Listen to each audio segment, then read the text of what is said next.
This is the news. This is You Call That Radio, and this is our top 5 ways of how to react online to breaking news of a celebrity death. I've done all these before at some point myself, before you start complaining in the comments. This is for entertainment and education purposes only. Number 1, the public outpouring of grief. So you want to dim the lights, light a candle, and start typing a frantic status update about what that celebrity meant to you. It's absolutely fine to mourn someone that you've never met before. Music, film, and all the art forms can move you in ways the real world cannot. I've done it. Everyone's done it. The trick is to keep it real and be honest with yourself. Are you sharing a truth about an artist you loved? Or are you jumping on a trending news item and trying to make it all about you? There is a massive difference. By all means, write a paragraph or two about what the person meant to you, but try not to end up like the person the Scottish comedian Zara Gladman portrays in this clip. I actually met them once. Yeah, I met them. And they were really excited to meet me. So I'm sad because that's not going to happen again for them. Yeah, it's such a loss, isn't it? I mean, I never saw them perform or engage with any of their work, but I really feel this one because I too am an artist. And yeah, I do have a new album. You can just click that link. We all grieve in different ways. For example, if a musician dies, I will write a status and share my favourite song. If I don't really know much about the person, nor was I ever a fan of their work, then I would move on to number 2. Number 2. Ignore it all and get on with your day. This is an easy one. You just ignore it all and get on with your day. Number 3. Create and or spread theories to fit your agenda. Picture the scene. You see a breaking news graphic in BBC. Someone's agent has confirmed that their client has passed away, and the only other details included are a wish for people to respect the family's privacy. And if number 1 and number 2 aren't enough for you, then you can try out number 3, which is a bit more hard work, but increasingly popular these days. What you want to do is to try find patterns that just so happen to fit with your agenda. For example, if you're posting about flat earth a lot, then you could say the powers that be were trying to shut up the dead celebrity before he exposed the truth about flat earth. Same again for the likes of Epstein, JFK, 9/11, moon landings. Some people actually do get taken out by a shady corporation or a dodgy government. But my advice would be to try and find out a little bit more evidence before you start creating or sharing this sort of accusation. I've actually seen a lot of this recently with the use of sudden or unexpected death, and people jump to the conclusion that it was definitely caused by a vaccination, rather than the fact it may be because the family don't want younger family members reading about what actually happened.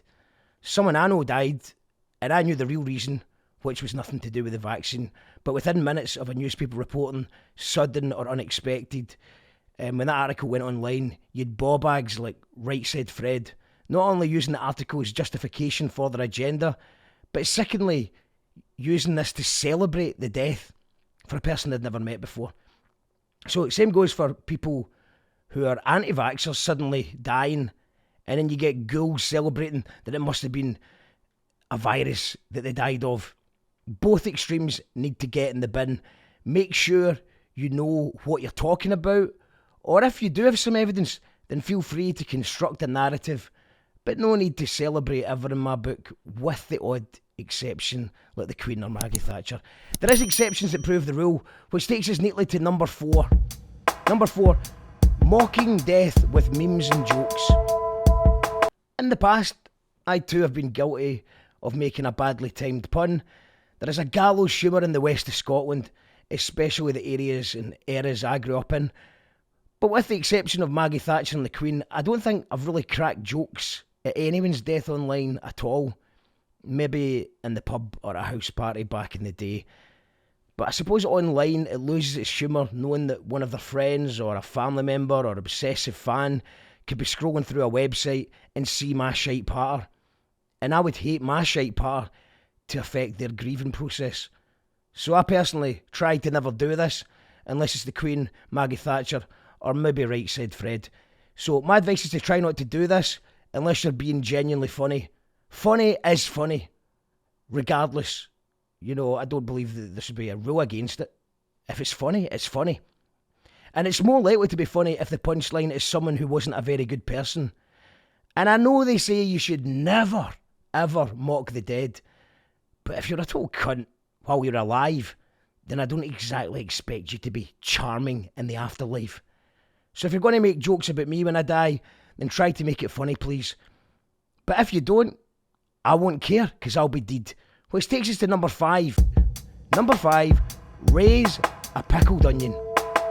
You can do the honourable thing and do what Dan Connell did and raise a pickled onion to your fallen celebrity. Forgive me, Father, for I have sinned. One for me and one for Mathew Perry, 'cause that's pure shite what happened to him. See you on the other side, bro. All the best, my man.